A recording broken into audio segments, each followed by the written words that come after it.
Penyidik pada Jaksa Agung Muda Pidana Khusus Kejaksaan Agung melimpahkan tersangka Harvey Muiz dan Helena Lim ke Jaksa Penuntut Umum Kejaksaan Negeri Jakarta Selatan. Penyerahan juga disertakan oleh pelimpahan barang bukti. Ya, tim penyidik turut menyerahkan sejumlah barang bukti yang berkaitan dengan dugaan tindak pidana yang dilakukan oleh tersangka Harvey Muiz. Di antaranya 4 bidang tanah dan atau bangunan di wilayah Jakarta Selatan, 5 bidang tanah dan atau bangunan di wilayah Jakarta Barat, 2 tanah dan atau bangunan di wilayah Tangerang, 2 unit mobil supercar Ferrari, 1 unit Mercedes-Benz AMG SLG GT, 1 unit Porsche, 1 unit Rolls-Royce Cullinan, 1 unit Mini Cooper, 1 unit Lexus RX 300, 1 unit Velfire 2.5G. Tas branded sebanyak 88 unit, perhiasan sejumlah 141 buah, uang sejumlah $400.000 Amerika Serikat, uang 13,5 miliar rupiah dan juga logam mulia.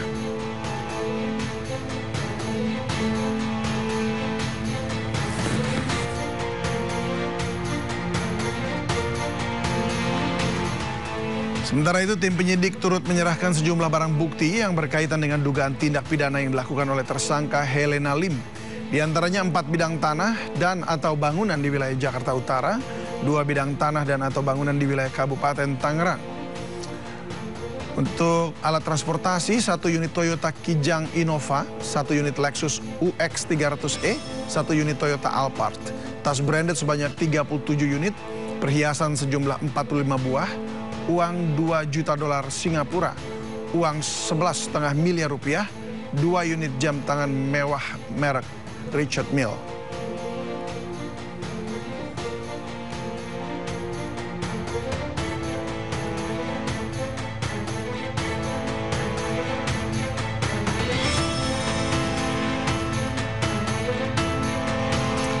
Pemirsa, kasus korupsi komoditas timah telah menjerat sebanyak 22 orang tersangka. Kerugian negara yang ditimbulkan akibat korupsi tersebut mencapai 300 triliun rupiah.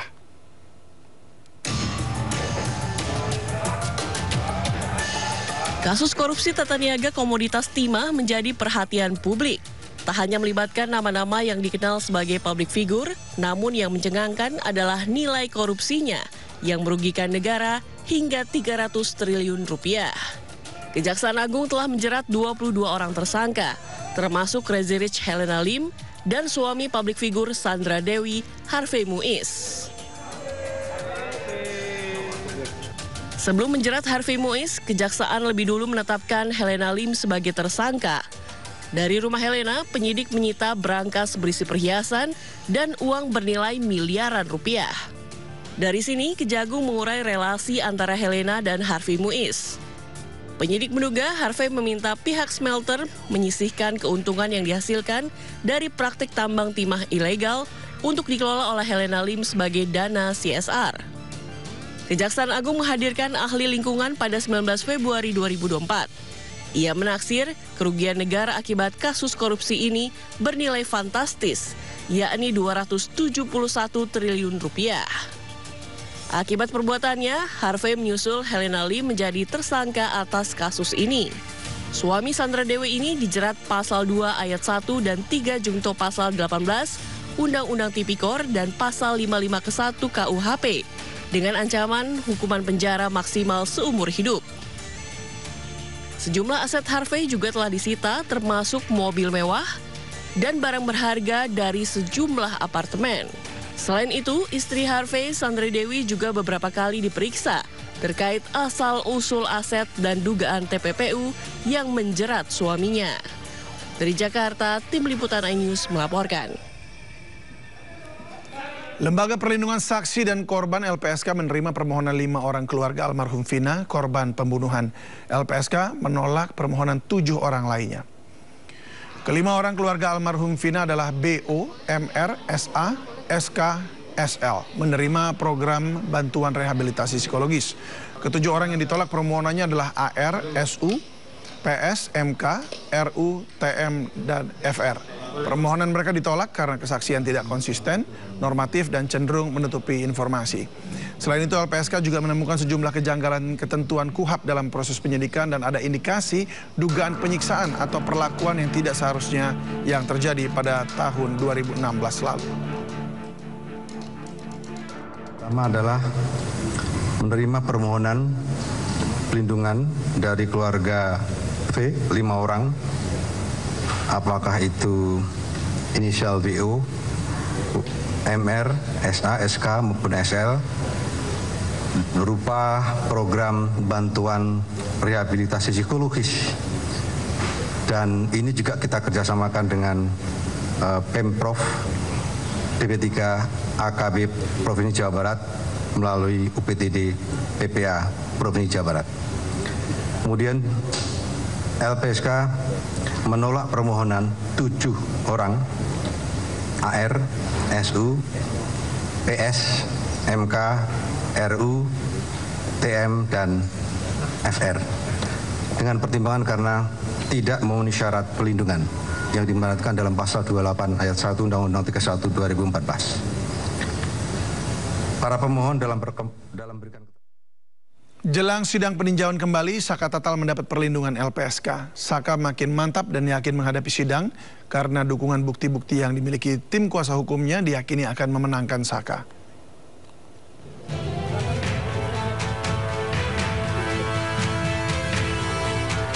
Jelang sidang peninjauan kembali, Saka Tatal mendapatkan perlindungan dari Lembaga Perlindungan Saksi dan Korban atau LPSK. Sebelumnya, Saka menjalani serangkaian tes dan wawancara dengan LPSK. Saka didampingi oleh keluarga serta penasihat hukum. Usai mendapat perlindungan LPSK, Saka makin mantap dan yakin menghadapi sidang peninjauan kembali karena dukungan serta bukti-bukti yang dimiliki tim kuasa hukum diyakini akan memenangkannya. Minta doanya aja, semoga PK-nya berjalan dengan lancar dan hasilnya terbaik. Ada harapan ke hakim nanti? Kalau harapan Saka mah nggak seperti dulu ya. Jangan seperti dulu hakim yang waktu tahun 2016 itu waktu Saka yang di tahun 2016 itu udah bener-bener kayak udah sidang dewasa. Salah satu bukti baru yang akan diungkap kuasa hukum Saka Tatal di persidangan peninjauan kembali adalah sebuah foto yang menunjukkan potongan daging di salah satu baut penampang tiang PJU di lokasi kejadian pembunuhan Vina dan Eki tahun 2016. Kuasa hukum meyakini ini menguatkan peristiwa saat itu merupakan kecelakaan. Masalah adanya daging di baut sudah disampaikan oleh polisi yang melakukan olah TKP pada saat itu, menemukan daging di baut yang menjadi penampang tiang PJU. Tetapi sepertinya keterangan itu tidak diperhatikan oleh majelis hakim. Kenapa ada daging yang menempel? Asumsinya waktu itu memang awalnya kan terjadinya karena kecelakaan. Jadi adanya daging di baut itu semakin meyakinkan memang peristiwanya peristiwa kecelakaan. Foto tersebut merupakan satu di antara 4 bukti baru bersama keterangan sejumlah saksi yang akan disampaikan kuasa hukum di persidangan peninjauan kembali 24 Juli 2024 mendatang. Tim Liputan iNews melaporkan.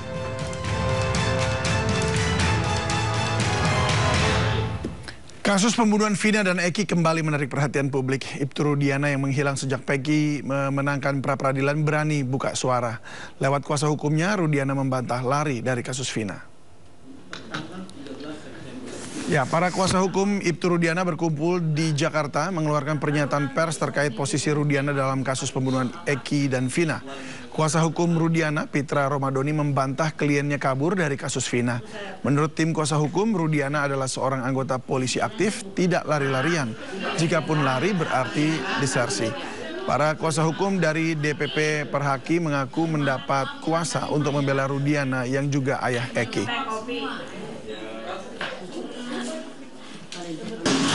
Dede dan Aib itu menyampaikan kepada Ibtu Rudiana bahwasanya dia melihat peristiwa tanggal 27 itu yang sepeda motor itu dikejar, ini sepeda motor dikejar, dilempar dan dikejar oleh para terpidana. Oke, Setelah pelaku ini yang melakukan ini diamankan, dibawa ke Polresta Cirebon. Di situ digali oleh Satreskrim Polresta Cirebon, sehingga mereka menyampaikan antara lain namanya ini disebutlah sehingga 11 orang. Yang pertama ya, Pak Rudiana itu hanya menanyakan kepada Jaya dan Sudirman, dan pengembangannya itu adalah penyidik Polresta Cirebon, sehingga itu clear. Jadi kenapa beliau tahu namanya itu? Ya kan dari terpidana sendiri yang menyampaikan nama-nama itu, sehingga dituangkanlah di dalam BAP seperti itu. Nah, terkait dengan proses hukumnya tersebut, itu dilimpahkan ke Polda Jawa Barat untuk diuji lagi dan didalami. Dan setelah diuji dan didalami, dilimpahkanlah kejaksaan. Kejaksaan juga telah melakukan penelitian berkas perkara, memastikan bahwasanya perkara tersebut telah sesuai dengan ketentuan hukum. Dan diuji lagi di pengadilan dari tingkat pertama, tingkat banding.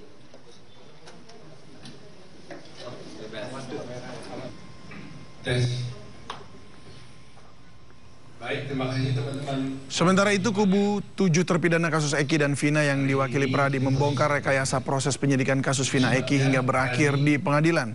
Kuasa hukum 7 terpidana yang dipimpin Oto Hasibuan menghadirkan saksi kunci Dede yang mengaku dipaksa bersaksi di pengadilan untuk menjebloskan para terpidana ke penjara. Karena ada bambu. Terus terang aja kan ada wartawan, media massa, televisi yang mau dengan sepenuh hati mengikuti dan membuka kasus ini hingga terbongkar. Jasamu luar biasa. Jasa para media televisi, baik Instagram, siapapun, medsos, netizen di Indonesia ini. Saya atas nama Pradi, atas nama Advokat Indonesia, atas nama keadilan, berterima kasih sebesar-besarnya. Ini belum tuntas memang, tapi dengan adanya gerakan Dede ini.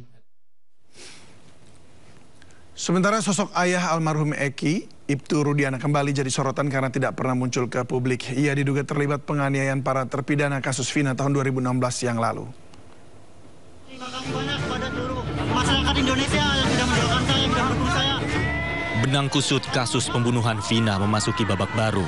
Pasca Peggy Setiawan menang gugatan pra-peradilan, maka konstruksi hukum kasus ini harus diurai dari awal. Tak tanggung-tanggung, Mabes Polri mengerahkan Propam dan Itwasum untuk melakukan evaluasi dan memberi asistensi menangani kasus ini. Sementara laporan terhadap orang-orang yang berkaitan dengan kasus ini tetap dilakukan. Setelah melaporkan Aib dan Dede atas dugaan kesaksian palsu, tim kuasa hukum terpidana kasus Vina kali ini melaporkan ayah almarhum Eki, Ibtu Rudiana. Ibtu Rudiana dibidik lantaran diduga terlibat kekerasan dan penyiksaan pada para terpidana tahun 2016 silam. Bukan tanpa alasan, sosok Rudiana tidak pernah muncul sejak kasus Vina mencuat ke publik. Hal ini membuat masyarakat berspekulasi tentang adanya hal yang ditutupi oleh Rudiana. Kita semua juga tidak mau berspekulasi. Apabila memang ada dugaan tindak pidana, apabila ada temuan-temuan lainnya, silakan sesuai dengan prosedur hukum. Dan kita negara hukum wajib menghormati itu. Apalagi isu-isu yang berkembang juga terhadap Ibtu Rudiana dibilang isu narkoba lah, isu lainnya lah, dan lain-lain. Itu semua saya nyatakan itu hoax ya. Sepanjang yang dituduhkan kepada yang bersangkutan itu tidak terbukti melakukan sesuatu perbuatan dugaan tindak pidana dengan adanya putusan pengadilan, kita nggak boleh menuduh seseorang. Harus kita junjung tinggi atas praduga, presumption of innocence, kepada setiap orang maupun itu saksi-saksi. Meski demikian, kuasa hukum terpidana yakin bahwa Rudiana terlibat penyiksaan terhadap para terpidana kasus Vina. Ini kan masalah-masalah yang sudah kusut, yang sudah 8 tahun yang lalu. Kami harus urai dulu satu-satu masalahnya gitu. Untuk mendapatkan apakah itu novum, apakah itu kekeliruan hakim, dan lain sebagainya.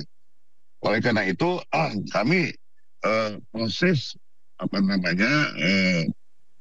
dugaan yang akan kami lakukan ini, yaitu bagian daripada rangkaian kekeliruan-kekeliruan yang nanti akan kami sampaikan gitu. Jadi kami dalam hal ini terus terang saja ingin membuat atau mengumpulkan bukti yang selengkap mungkin. Pihak kuasa hukum mengklaim memperoleh informasi langsung dari para terpidana. Mereka bercerita tentang kekerasan dan penganiayaan yang dilakukan oleh Rudiana 8 tahun silam hingga para terpidana kasus Vina babak belur. Dari Jakarta, Tim Liputan iNews melaporkan.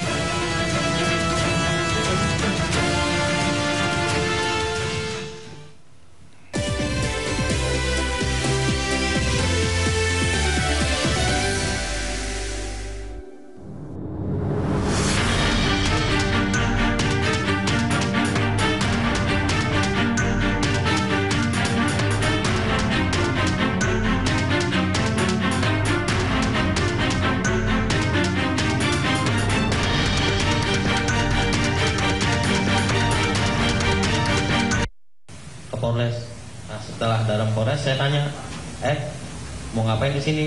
Katanya buat keterangan saksi anaknya Pak Rudiana yang meninggal. Nah setelah itu saya tanya, emang mau ngapain, kan kita tidak tahu peristiwa itu. Nah udah, katanya nanti saya arahin, saya ikutin apa kata saya, katanya. Dia bilang gitu. Nah terus Pak Rudiana datanglah. Saya tanya ke Pak Rudiana juga, Pak Rudiana mau ngapain? Buat keterangan apa? Saksi anak saya yang meninggal, katanya. Nah disitulah diceritakan saya nongkrong di warung. Kalau ke warung mah itu bener Pak, ke warung malam hanya membeli rokok. Cuman ada segerombolan anak nongkrong, pelemparan batu, bambu, pengejaran, segerombolan motor ada di situ. Sebenarnya nggak ada Pak. Sudah diceritakan sebelum masuk BAP itu sudah diceritakan. Jadi sebelum kamu bertemu dengan Rudiana, kamu kan diajak oleh Rudiana telepon katanya kan? Bukan saya yang ditelepon Pak. Saya ditelepon dengan Aep Pak. Ditelepon oleh Aep. Kamu diajak ke kantor polisi. Iya. Waktu kamu diajak ke kantor polisi, kamu tahu tujuannya untuk apa? Belum tahu Pak. Saya nanyanya pas sudah masuk ke Polres Pak, di dalam. Apa katanya waktu kamu diajak ke kantor polisi? Ya saya tanya pas di dalam, mau ngapain di sini? Buat jadi saksi anaknya Pak Rudiana. Enggak, sebelum. Oh saya nggak pernah nanya Pak. Cuma nggak nanya Pak. Oh diajak aja. Oh tolong antar saya ke kantor polisi gitu. Ya. Oke, setelah kantor polisi, ya, apa yang terjadi? Ya saya tanya, mau ngapain di sini? Buat keterangan saksi kan? Saksi siapa? Pak Rudiana yang anaknya meninggal. Oh itu kata Aep. Iya. Ya. Nah kemudian kamu bertemu dengan Rudiana di mana? Di situ juga? Di situ juga. Saya tahu Rudiana pun saat di situ. Oh kamu kenal Rudiana saat di situ? Saat di situ. Waktu dia pakai baju apa dia? Baju preman atau baju preman sih Pak? Baju biasa. Polisi. Apa? Dikenalkan sama Aep siapa ini gitu? Iya, dikenalkan sama Aep. Ini Pak Rudiana katanya. Nah, dikasih tahu ini Pak Rudiana. Ini Pak Rudiana. Apalagi? Bapaknya Eki. Diberitahu nggak dia polisi? Diberitahu Pak. Dia polisi. Ini polisi. Gitu. Polisi. Jabatannya diberitahu pada waktu itu? Diberitahu Intel Narkoba katanya Pak. Oh Intel Narkoba katanya. Diberitahu gitu ya? Diberitahu. Nah lantas apa kata Aep kepada kamu? Ya saya bilang ke Pak Rudiana juga pada situ, Pak buat jadi saksi apa? Anak saya yang meninggal katanya. Nah, sedangkan saya tidak tahu kejadian itu. Dan saya pun tidak kenal nama-nama dan muka, dan peristiwa itu emang tidak tahu sama sekali Pak. Nah terus apa kata Rudiana? Kata Aep dan Rudiana ya bilang Pak, ya udah ntar saya kasih tahu katanya. Ya setelah dikasih tahu, pada saat nongkrong di situ, pada saat ke warung ada orang segerombolan nongkrong, terus melihat pelemparan batu kepada anaknya Pak Rudiana. Nah terus dilempar batu itu tidak kena, terus pengejaran membawa bambu. Nah terus setelah itu ya tidak tahu kejadian itu lagi Pak. Setelah pengejaran tidak tahu. Sudah sampai situ doang Pak. Tadi kan kamu ceritakan bahwa kamu diarahkan oleh Aep dan Rudiana. Saya mau lihat perannya masing-masing. Aep ngomong apa, Pak Rudiana ngomong apa? Aep ngasih tahu, bilang aja ya ada segerombolan orang di situ Pak. Baik. Terus Pak Rudiana? Pak Rudiana ngasih tahu masalah motor sama nama Pak. Sama nama? Iya, motor dan nama saya tahu dari Pak Rudiana, dikasih tahu sama Pak Rudiana. Oh, nama-nama pelaku. Nama-nama pelaku. Iya. Apa katanya waktu itu? Kan saya bilang saya nggak kenal Pak nama-nama pelaku. Muka pun nggak kenal. Terus kata Pak Rudiana, ya udah saya kasih tahu nama-namanya pelakunya. Oh, dikasih tahu? Dikasih tahu. Masih ingat? Ya, langsung saja saya ingin bertanya ke Bung Pitra. Bung Pitra, bagian mana dari kesaksian Dedek tadi barusan ini yang kemudian Anda sebutkan sebagai kesaksian palsu? Yang pertama, dari keterangan itu sudah tidak konsisten. Perlu diketahui tanggal 31 Agustus itu kan katanya tanggal 2 ya. Oke, silakan aja versi dia tanggal 2 atau tanggal 6, silakan saja. Tanggal 31 Agustus ya, itu beliau Pak Ibtu Rudiana itu ketemu dengan saudara Dede ini ya. Saudara Dede ini sendiri yang menyampaikan kepada Bapak Ibtu Rudiana bahwasanya dia melihat pada tanggal 27 Agustus itu aksi kejar-kejaran dan pelemparan batu terhadap almarhum. Jadi karena memang dia melihat, tentu Pak Ibtu Rudiana meminta informasi dari yang bersangkutan. Nah, salah satunya AF. Saya kira keterangan-keterangan dia mau tanggal 2 September, tanggal 6 September, silakan saja, sah-sah aja itu. Jadi intinya tadi itu bahwa dia memang saksi ya, melihat ya. Kalau menurut versi Pak Rudiana, dia yang melihat langsung. Itu keterangan dari Dede langsung kepada Pak Rudiana pada tanggal 31. Itu kan kata dia, saya tanggal 2 September ketemu dengan Pak Rudiana dan lain-lain. Tanya dulu dia, tanggal 31 ketemu dengan Pak Rudiana, itu aja, nggak usah tanggal 2 September. Sebelum itu dulu, tanggal 31 Agustus. Jadi saya kira nggak ada masalah. Dia itu mau dibilang 2 September, 6 September, dia bertemu, silakan saja. Itu hak dia masing-masing, kan gitu. Kita nggak bisa larang itu. Akan tetapi, karena memang dia telah menuduh di sini ya pribadi orang tanpa adanya praduga tidak bersalah, menyebut langsung Bapak Ibtu Rudiana, tentu ini kita merasa dirugikan dan kita akan ambil tindakan hukum terhadap yang bersangkutan. Perlu diingat juga bahwasannya saksi dalam perkara nomor 4 tersebut bukan hanya 1 orang, akan tetapi ada 26 orang jumlahnya itu. Kalau memang ada salah satu orang saksi yang menerangkan ngolor ngidur, itu silakan saja dituntut, nggak ada persoalan. Jangan juga karena satu saksi ini dia mengarang cerita katanya disamakan juga dengan 25 saksi lainnya. Itu nggak bisa. Jadi setiap saksi itu berbeda-beda keterangannya. Baik. Mana mungkin setiap semua saksi itu sama keterangannya, 26-nya sama semua. Nggak mungkin. Jadi saksi itulah yang melihat, mendengarkan dan mengetahui gitu loh. Lepas dia bilang itu dia karang-karang, ya silakan saja laporan terpidana tuntut. Nggak ada masalah. Tapi sepanjang ini Pak Ibtu Rudiana nggak akan mencabut laporan polisi dia. Baik, Bung Pitra. Kepada proses hukum ini. Baik, Bung Pitra, ini kan Ibtu Rudiana ini melalui Anda ya, melayangkan somasi terbuka kepada 2 orang yang tengah mencari jalan restitusi karena kesaksiannya di masa lalu. Ya kita tidak tahu betul atau tidak, tetapi ini mau restitusi atas kesaksian di masa lalu dan 1 orang yang ingin misteri pembunuhan ini Vina terkuak, yaitu Kang Deddy. Tapi kenapa mereka baru mau maju langsung disomasi? Jadi begini, ini aneh sekali. Kalau memang dia bercerita, ini sudah 8 tahun ya lamanya ya. Dari kemarin aja dia ngomong gitu, nggak mesti harus viral dulu. Atau dia sampaikan aja, dia buat testimoni dan lain-lainnya. Ini baru 8 tahun, makanya kita melihat dalam perkara ini juga, yang bersangkutan ini kepentingannya apa, perlu didalami juga. Terus yang kedua, putusan pengadilan itu nggak bisa dicabut. Jadi jangan salah-salah juga kita bilang, saya mencabut keterangan saya di pengadilan. Itu mana bisa. Itu sudah berkekuatan hukum tetap dan ingkrah gitu loh. Yang bisa mencabut dan membatalkan putusan itu ya Mahkamah Agung melalui peninjauan kembali.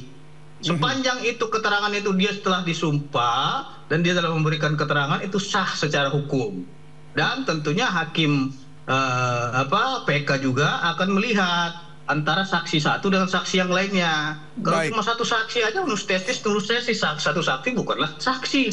Ya silakan saja, sah-sah aja itu. Oke, baik. Jadi karena memang dia satu, ya jangan disamakan dia juga dengan 26 saksinya itu sama dengan kesaksian dia, tidak bisa. Baik, saya garis bawahi dulu yang Anda sampaikan tadi bahwa ini memang sudah inkrah dan tidak bisa mempengaruhi putusan hakim tersebut. Tapi saya mau ke Prof. Hipnu dulu sebentar. Prof. Hipnu, apa tanggapan Anda mengenai pernyataan dari Bung Pitra tadi? Usaha restitusi ini kemudian disomasi dan kemudian dianggap ini memang sudah tidak bisa dilakukan, apa namanya istilahnya, untuk mendapatkan bukti untuk PK. Bukan restitusinya dia yang disomasi, tapi tuduhan fitnah dia kepada klien karena dia menyebut langsung nama klien itu merupakan pencemaran dan fitnah. Seperti itu, jadi harus diluruskan dulu situ. Baik. Silakan Prof. Ibnu. Ya, jadi kalau kita bicara hukum, itu di dalam putusan pengadilan itu dikenal namanya asas res judicata pro verdit habetur. Jadi suatu putusan itu harus dianggap benar, kecuali dibuktikan sebaliknya. Itu prinsip hukum. Karena apa? Pembuktian pas di adjudikasi itu sudah melalui mekanisme saling koordinasi, mekanisme konfrontasi bukti satu dengan bukti yang lain, sehingga hakim dengan bukti-bukti yang disampaikan sejumlah saksi, sejumlah fakta dengan keyakinannya. Ini hakimnya majelis loh ya, dan saya kok enggak yakin kalau agak sedikit ragu karena melihat korban, sehingga berani memutuskan seumur hidup, berarti suatu keyakinan yang luar biasa. Ini yang kita lihat.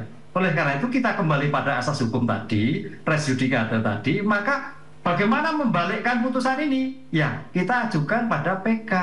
Kalau memang belum banding ya kasasi. Putusan di atasnya itulah yang akan menilai ternyata ada putusan yang bukti-bukti yang tidak dinilai. Ternyata ada putusan yang saling bertentangan. Ternyata ada kekhilafan, misalkan bukti-bukti sampaikan. Itu yang dilakukan di dalam PK ini. Mudah-mudahan makanya dengan PK ini tidak hanya bukti baru, tapi dengan keterangan-keterangan yang disampaikan Dede ini sejauh mana memberikan ada suatu kekhilafan. Oh ternyata kesaksian tidak tahu. Apa iya seperti itu? Nah itu kan diuji. Disinilah satu ujian terhadap putusan yang disampaikan Dede tadi. Makanya testimoni Dede itu akan bernilai apabila Dede itu bisa memberikan bukti yang lain, keterangan yang lain. Apalagi kalau bukti primer itu suatu sangat vital sekali ketika PK, karena PK itu yang dicari adalah bukti material. Apa bukti primer yang dibutuhkan saat ini menurut Anda? Ketika dia bisa menjelaskan bahwa pada saat itu tidak ditempat dengan bukti saksi yang lain, dengan bukti keterangan yang lain, atau dengan bukti foto ketika itu, atau bukti dengan HP ketika itu, yang menyatakan dia tidak tahu sama sekali. Ini yang harus dicari. Sepanjang itu bisa dilakukan, artinya Dede memang tidak terlibat. Bisa dicari. Tapi kalau tidak, ya sebaliknya. Ini yang harus dilihat di dalam novum adalah betul-betul bukti material yang jika diketemukan pada waktu sidang pertama menjadikan putusan bebas. Jadi seperti yang kita juga sudah tunggu-tunggu, yaitu bukti CCTV-nya dan sebagainya begitu ya, yang pada saat itu ada di situ. Bukti pendukung lainnya, CCTV, HP atau yang lain gitu. Baik, saya ke Pak Jutek. Pak Jutek, ini apa Dede yang tadi Anda konversi ya dengan Pak Oto Hasibuan dan juga Kang Dedi serta Liga Akbar disomasi ketika mereka bersuara, apa tanggapan Anda? Ya itu kami nggak komentar lah ya, itu kan hak hukum dari Pak Rudiana lewat kuasa hukumnya, silakan saja. Yang jelas kami kepentingannya, kami ini pelapor ya, pelapor pelapor Dede dan Aib, termasuk pelapor Pak Rudiana atas semua dugaan yang kita laporkan ya, termasuk juga Pak Pasren ya. Semua itu kami uji atas dugaan-dugaan yang disampaikan oleh klien kami, gitu kan. Makanya kami coba uji. Jadi kepentingan kami, Mas David, bahwa kami ingin mencari novum, ya. Apakah satu dengan yang lain ada kekeliruan, bertentangan, ada putusan itu ada kekeliruan, ada bukti baru, dan itu yang kami sedang upayakan. Ya kan, kami melihat ini sudah satu demi satu berkembang, ya, bahwa peristiwa cerita ada pelemparan batu, pengejaran, penyiksaan dan lain-lain itu kan berawal dari ceritanya Aib dan Dede, lalu diakui, disaksikan oleh Liga Akbar. Ya, sekarang kalau Liga Akbar juga sudah mencabut laporannya bahwa peristiwa itu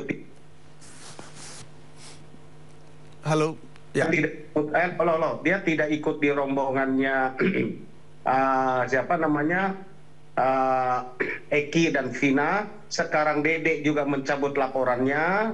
Peristiwanya sama yang digambarkan nih, gitu kan, bahwa itu ada terjadi kejar-kejaran, lemparan batu dan lain-lain ya. Itu yang kita uji kan, gitu. Sekarang yang mengetahui dan mengaku ada terjadi peristiwa itu sekarang hanya tinggal satu, yaitu saudara Aep, gitu kan. Jadi kalau saudara Aep ini masih bertahan pada pendiriannya, maka sekali lagi bahwa dua saksi sudah mencabut ya atau menyatakan peristiwa itu tidak ada. Ini tentu menjadi novum buat kami. Ya, otomatis tidak bersesuaian data yang ada, kejadian peristiwa yang berubah, ditambah lagi banyak fakta lah ya. Kami kan tidak bergerak mengejar pengakuan semata ya. Apa fakta-faktanya apa yang mendukung ini? Dede ini adalah kami pelapor ya, jadi nggak ada sangkut pautnya dengan kami ya. Jadi itu yang dapat kami sampaikan. Kepentingan kami sekali lagi mencari novum.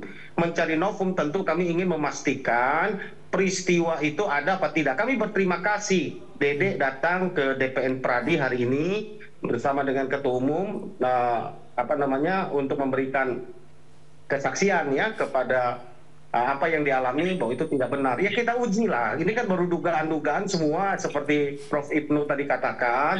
Semua keterangan ini kita serahkan ke penyidik. Karena kata kita betul belum tentu kata penyidik betul kan gitu kan. Kita serahkan percayakan saja sama mereka. Nggak usah kita gusar dan kita berdebat, nggak ada gunanya kalau menurut saya. Kami juga tidak ingin membantah, membela mati-matian klien kami seolah-olah itu besok kiamat. Enggak. Ya, kita menempatkan yang benar itu benar, yang salah itu salah. Saya selalu mendidik diri saya dan orang tua saya menitipkan saya begitu gitu Mas. Ya, Pak Jutek. Jadi masalahnya kan begini kan, dari pihaknya Pak Pitra itu adalah kesaksian yang salah, kesaksian yang tidak benar begitu. Lalu tapi dari pihak Anda merasa bahwa ini memang adalah kesaksian yang tulus begitu ya.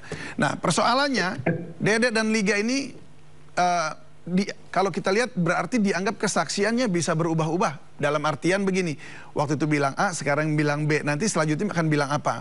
Bagaimana Anda meyakinkan penyidik maupun peradilan nanti bahwa kesaksian mereka kali ini benar jika memang bisa dibawa ke dalam peradilan? Gini Mas, sebelum mereka memberikan kesaksian, kami pun semua ya, yang ini pun sebagian besar lah ya, sudah juga menduga itu tidak terjadi. Kan itu yang selama ini kami juga duga. Ternyata yang kami duga ada yang memberikan kesaksian kan menguatkan. Kami sudah teriak dari awal bahwa Aep itu punya motif karena dendam kepada terpidana ini oleh peristiwa 25 Agustus 2016, 2 hari sebelum kejadian. Ya terduga, terbukti, betul. Ya, rupanya Aep berbicara ini kepada Dede, gitu kan? Nah itu nanti kita uji. Kemudian kami punya dugaan, kenapa 2 TKP ini yang menyidik ini Polresta Cirebon, kan gitu kan? Nah nanti kami akan sampaikan. Kami punya lagi argumen-argumen, gitu loh, Prof. Ibnu. Ini 2 TKP. Penemuan mayat itu Polres Cirebon, bukan kota. Ya, yang masuk kota Cirebon itu hanya SMP Negeri 11. Ya, kenapa digiring seolah-olah ada pengejaran sampai kepada flyover, terus dibawa kembali ke tanah kosong di depan SMP 11 supaya masuk kota? Gitu. Nah ini pertanyaan-pertanyaan ini nanti kami akan diskusikan, kita akan sampaikan digelar, gitu kan? Ada apa? Gitu kan? Nah, ini yang kita ini kan, jadi banyak fakta lah. Jadi saya minta tolong kepada media juga jangan diadu-adu. Kalau kita fakta ini diadu dengan fakta pengadu, pasti nggak akan ketemu. Kita mau cari solusi. Saya nggak biasa lah. Kita bukan mau cari pansos untuk tampil jadi terkenal, enggak. Ya. Jadi maksud saya tolong nih media, jangan diadu-adu juga kami ini, gitu loh. Kami ini pengacara, pencari kebenaran, bukan mencari nama gitu. Ya Mas ya. Gitu. Ya, kita bukan mau ngadu Pak. Kita mau tanya apa yang Bapak miliki, apa yang Bung Pitra miliki, apa yang sebenarnya persoalannya di sini kan kita mau cari tahu. Nah sekarang saya mau sebelum saya kembali ke makanya gini Mas, saya selalu sampaikan kami ini mencari kebenaran. Untuk tahap awal ini adalah pelakunya atau yang kita percaya adalah pihak kepolisian. Kami membantu pihak kepolisian dalam rangka penyelidikan. Ya, sekali lagi saya sampaikan, di dalam penyelidikan ini tugas kami hanya menghadirkan bukti awal. Makanya ketika kami bikin LP, itu nggak semena-mena diterima oleh penyidik atau polisi. Dia lihat dulu bukti awalnya cukup nggak hanya mengaku-ngaku. Kalau dirasa bukti awalnya cukup, maka baru mereka mau terima, masuklah dalam tahap namanya penyelidikan. Di penyelidikan itu ada gelar, polisi cari ini yang lain dipelajari. Kalau dirasa ada pidananya, naiklah itu namanya sidik. Di sidik itu baru akan udah ada pidananya, baru ditentukan siapa tersangkanya. Ini masih terlalu awal menurut saya. Kita berdebat di sini apapun menurut saya kalau tampil pun di depan ini sementara hanya ingin mensosialisasikan supaya balance informasinya. Betul. Bahwa yang milik kami juga nggak katakan yang kami sampaikan informasi ini yang paling benar. Bisa saja. Ini kan kita semua nggak ada di TKP, nggak ada di kejadian gitu loh Mas. Ya. Betul, justru ini makanya kita ingin dengar apa yang Anda katakan dari pihak Pradi begitu yang membela 7 terpidana. Nah sementara untuk dari Bung Pitra sendiri, Bung Pitra kalau Anda bisa menanggapi sedikit apa yang disampaikan oleh Pradi dan untuk tim kuasa hukum dari 7 terpidana. Apa tanggapan Anda mengenai kesiapan dan fakta-fakta yang mereka sudah siapkan itu? Baik. Esensinya pada perkara ini kita semua tujuannya satu, yaitu mencari keadilan dan mengungkap kebenaran. Apalagi kita ya selaku korban di sini yang mewakili dari keluarga korban almarhum Eki, kita juga sedang menuntut keadilan agar semua pelaku ini segera diproses lebih lanjut. Karena apa? Karena orang yang mati ini Pak tidak bisa menuntut. Yang bisa menuntut adalah orang yang hidup. Jadi harapan itu semuanya ada pada Pak Rudiana. Terus kita tidak menyalahkan teman-teman yang sedang berjuang, yaitu penasihat hukum. Silahkan saja. Saya dari awal sudah bilang kita hormati hak hukum masing-masing. Tapi kenapa disomasi mereka, Bung Pitra? Yang disomasi kan bukan pengacara. Iya, artinya 2 orang ini, Pak, 3 orang ya. Kenapa orang-orang yang lagi bersuara ini kemudian disomasi itu? Tunggu dulu, kenapa disomasi? Karena mereka telah menuduh, menyebut langsung nama Rudiana, merekayasa, menyiksa, menggiring cerita, memalsukan. Tentu kan harus kita uji. Karena dia telah menyebut nama langsung tanpa adanya presumption of innocence, asas praduga tidak bersalah, ya tentu harus kita pidanakan karena dia terang-terangan menyebut nama Rudiana langsung, lengkap pakai pangkatnya itu Rudiana gitu kan. Tapi sementara ada beberapa netizen juga yang kemudian main hajar aja gitu ya, YouTuber yang juga menyebutkan itu nggak disomasi? Ya, jadi begini. Kita ini pada awalnya bulan Mei dulu ya, pada waktu munculnya Filipina 7 hari itu, semua masyarakat ini menginginkan pelaku ditangkap ya. Kasihan nih korban, ceritanya sedih, drama dan lain-lain lah. Korban ini sudah mencari keadilan 8 tahun. Oke. Setelah ditangkap oleh Polda Jawa Barat, tiba-tiba netizen bilang, bebaskan karena dia bukan pelaku. Dan berkembang lagi, bebaskan para terpidana gitu. Kita ini konsisten mau bela korban atau bela terpidana. Itu saja gitu loh. Artinya kita juga ini kasihan kepada keluarga almarhum. Sudah jatuh, ditimpa tangga lagi. Artinya sudah anaknya korban, dituduh lagi pelaku kriminal yang enggak macam-macam. Tentu beliau punya hak dong untuk melakukan tuntutan hukum. Ini kan beliau yang dituntut sekarang. Wajib dong. Dia berhak karena juga dilaporkan ya.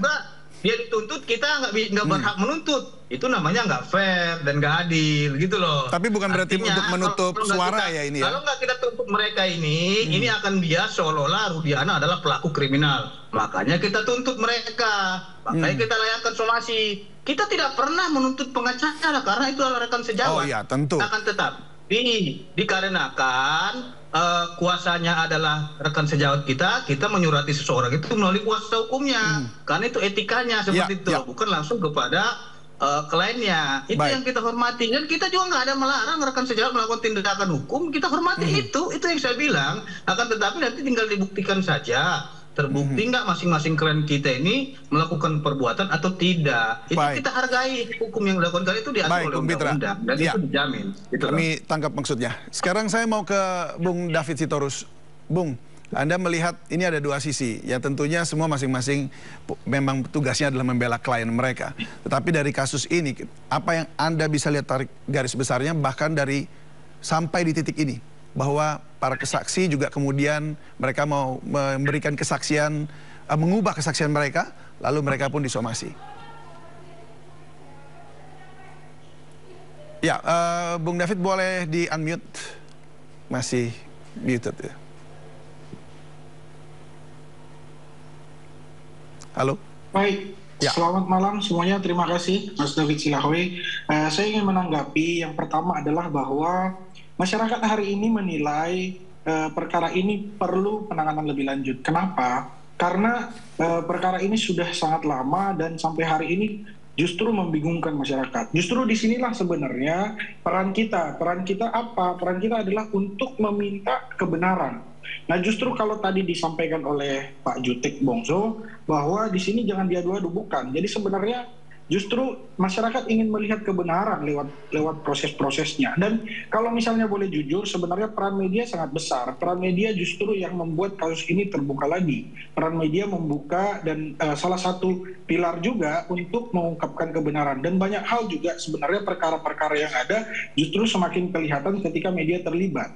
Nah, dari sini kami melihat juga ini perannya juga besar bagi demokrasi kita. Kenapa? Karena hampir semua institusi kita di negara ini dapat dinilai dengan demokrasi. Karena demokrasi, masyarakat bisa menilai, menentukan mana lembaga-lembaga yang dapat dipercaya, mana orang-orang yang dapat dipercaya. Dan masyarakat sendiri bisa menentukan hukuman mana yang akan mereka berikan. Siapa yang mereka percaya, pengacara mana yang tentunya mereka percaya, institusi mana yang mereka percaya. Melihat dari proses-proses yang ada. Nah dari situ sebenarnya kita ingin apa? Semua masyarakat tentu menginginkan kebenaran, seperti para pengacara, seperti para pihak yang ada di dalam proses ini. Nah jadi dari situ sebenarnya yang harus kita tunjukkan adalah bahwa silahkan masing-masing pihak melengkapi bukti-bukti yang ada. Dan kalau misalnya melihat dalam perkara ini, kami juga sebenarnya menginginkan kalaupun misalnya tadi ada pencabutan kesaksian atau dikatakan bahwa Dede kemudian mengaku bahwa dia dimintain untuk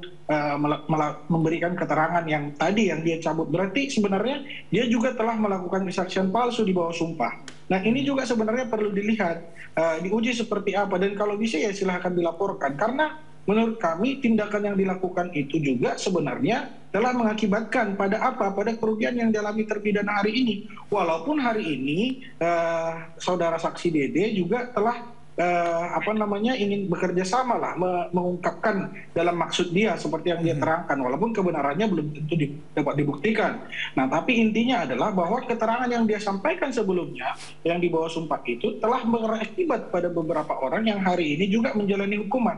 Nah kalau misalnya ini karena dari awal kita ikut mengomentari perkara ini, kejadian-kejadian ini bisa saling lapor. Silakan, misalnya Pak Ibtu Rudiana beserta pengacaranya melaporkan siapa, bisa melaporkan Dede, melaporkan yang lain. Nah, Dede juga bisa melaporkan apa yang dialaminya. Lalu pihak-pihak yang sudah terpidana juga tadi bisa melaporkan Ibtu Rudiana atau melaporkan Dede sekalipun seperti itu. Jadi silakan saling menguji, saling diungkapkan mana yang sebenarnya terjadi, dan kebenaran itulah yang kita inginkan. Masyarakat menginginkan itu, dan hari ini kita lihat sebagai proses demokrasi kita, media juga terlibat untuk membuka ke publik mana yang bisa kita percaya, dan ini harus selesai. Kasus ini harus selesai, baik itu di tangan pengacara ataupun di tangan institusi kepolisian. Karena apa? Karena peristiwa ini ditangani oleh institusi negara, institusi kepolisian. Dan baik tidaknya terhadap masing-masing hak yang tadi disebutkan, hak Dede, hak para terpidana, hak Ibtu Rudiana, hak korban, itu kan hak-hak yang diperjuangkan masing-masing. Tapi selebihnya di luar dari itu, kepolisian kita sebagai institusi diharapkan mampu melakukan tugasnya dengan baik. Crime investigation-nya yang jelas supaya kasus ini jangan sampai misalnya tadi kalaupun misalnya nanti akhirnya terhadap terpidana tadi dianggap ada novum baru, ya tentu mereka sudah mengalami kerugian, tapi apakah itu juga dianggap sebagai keadilan bagi korban yang sudah meninggal seperti yang disampaikan oleh Bu Fitra tadi. Jadi saya pikir kita semua menginginkan kebenaran, dan untuk itulah media mengawal. Baik, Bung David, terima kasih. Kami tangkap maksudnya tadi. Dan ini memang akan jadi pertanyaan juga bahwa kenapa kemudian Bung Pitra begitu ya, Ibtu Rudiana sempat kemudian menghilang cukup lama sejak kemunculannya perdana pada saat itu melalui sebuah sosial media dan viral pada saat itu. Lalu kemudian tidak ada lagi, bahkan baru muncul Anda sebagai kuasa hukum, kemudian tahu-tahu mensomasi. Nah, ini kita pengen tahu kenapa ini bisa seperti itu.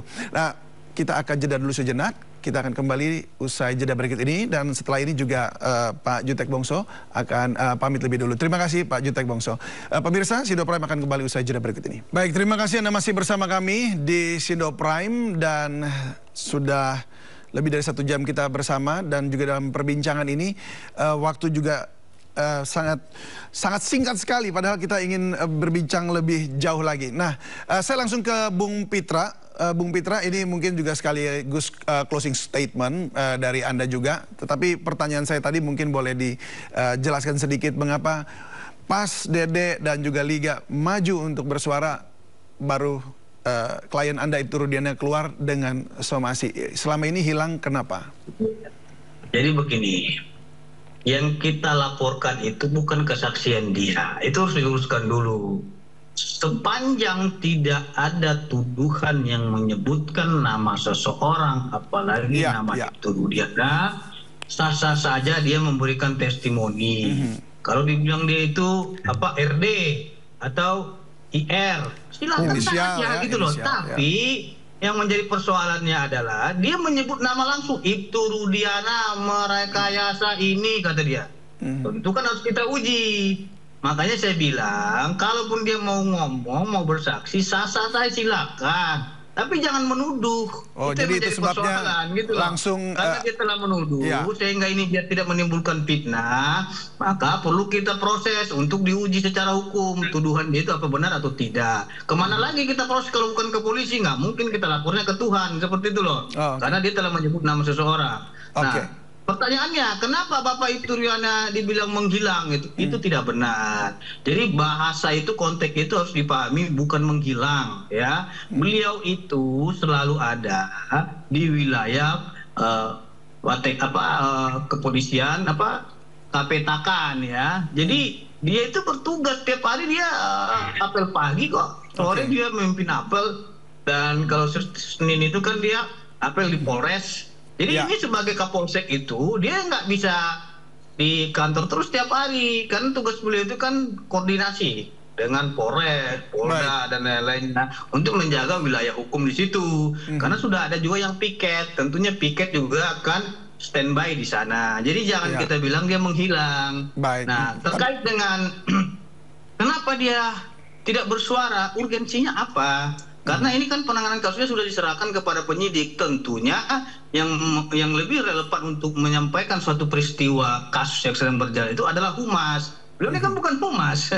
Dan beliau seharusnya sebagai pelapor. Artinya dia telah menyerahkan penanganan sepenuhnya kepada pihak kepolisian, dan nanti akan humas menjawab biar keterangan itu objektif. Kalau dia menyampaikan keterangan secara pribadi, itu tendensinya subjektivitas dia pribadi. Dan tentu kan harus kita rangkum juga dong keterangan dari terlapor, keterangan saksi terlapor, keterangan dari ahli, keterangan dari saksi pelapor. Itulah nanti akan sempat dimintai keterangan ya pada saat itu ya gitu oleh penyidik. Pak Ibtu Rudiana pernah dimintai keterangan juga, Bro? Oh jelas dong, dia kan sebagai pelapor tentunya dimintai keterangan. Tidak mungkin sebagai pelapor tidak dimintai keterangan. Seperti itu Bung Aloy. Silahoy lebih tepatnya. Silahoy ya. Baik. Begitulah. Baik, saya ke Prof. Hipnu. Prof. Hipnu, silakan closing statement Anda mengenai persoalan kasus ini nih. Ya, persoalan kasus ini lebih baik kita kalau nggak salah mendengar besok mau rekonstruksi ya. Jadi betul-betul dipastikan dulu perkaranya seperti apa. Apakah ada pembunuhan, apakah ada perkosaan, apakah kecelakaan lalu lintas, ataukah apa. Karena dalam suatu sistem pengungkapan perkara, pastinya suatu perkara itu saya menentukan. Yang baru kemudian siapa pelakunya. Nah ini kan sudah terjadi. Kita jangan sampai lari ke masalah keterangan saksi lah, masalah testimoni, itu masih cabang-cabang. Ini nggak perlu capek. Saya kira Bung Vito capek semua. Masyarakat mesti gimana sih perkaranya buntut kalau orang Jawa bilang. Nah, oleh karena itu dalam perkara ini dipastikan kalau kemarin perintah Kapolri mengatakan audit ulang, ya dipastikan dari awal apa yang terjadi. Jadi jangan sampai simpang siur terus. Kalau seperti ini kapan selesainya? Karena tadi kasihan almarhum, masa sih sebagai korban, masa sih dan sebagainya. Demikian juga saksi-saksi yang lain, demi juga terdakwa yang lain sudah diputus seandainya memang itu bukan pelakunya. Nah, disinilah audit ulang yang harus dipercaya, ya bagaimana menggunakan ilmu-ilmu lain, ilmu-ilmu forensik. Itulah Mas, itu dulu selesaikan baru perkara-perkara lain. Jadi jangan sampai perkara sekunder itu malah menjadi ramai ketimbang perkara primernya. Itu yang kembali kita sampaikan seperti itu. Baik. Nah, memang kita ingin mencari ini karena ada tentunya tadi informasi-informasi yang baru berdatangan dari orang-orang yang dulu ada di sana. Oke, jadi makanya kenapa kita ingin tahu, lalu masyarakat jadi penasaran begitu kan. Nah, tetapi saya ke Bung David sebagai penutup closing statementnya.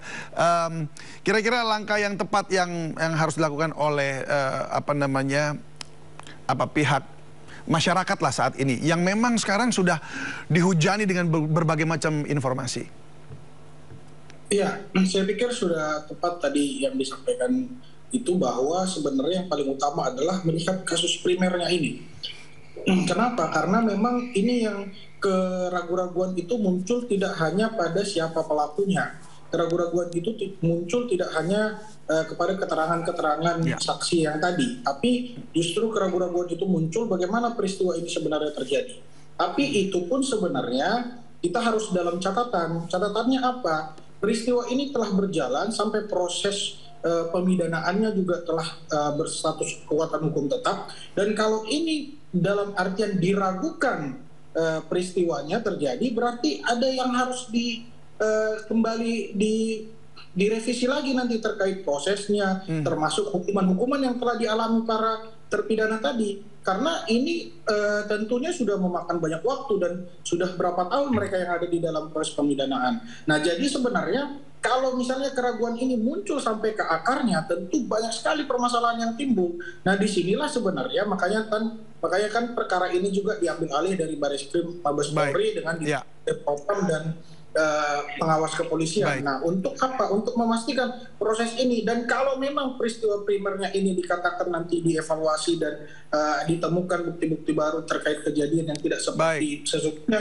maka tentu terpidana pun punya novum baru. Jadi sebenarnya proses-proses ini dan nanti kemungkinan akan ada kesaksian palsu yang juga bisa dilakukan proses pidana. Ya, jadi paling tidak sudah satu garis yang sama, kesimpulannya sama, bahwa memang biar kita lihat dulu proses kasusnya seperti apa, faktanya gimana, bukti-buktinya seperti apa. Mari kita hadirkan dan kita saksikan bersama-sama. Terima kasih banyak Bung David Sitorus, terima kasih Prof. Hipnu, terima kasih juga Bung Pitra, terima kasih sudah berbagi bersama kami di Sindo Prime. Salam sehat selalu dan selamat malam.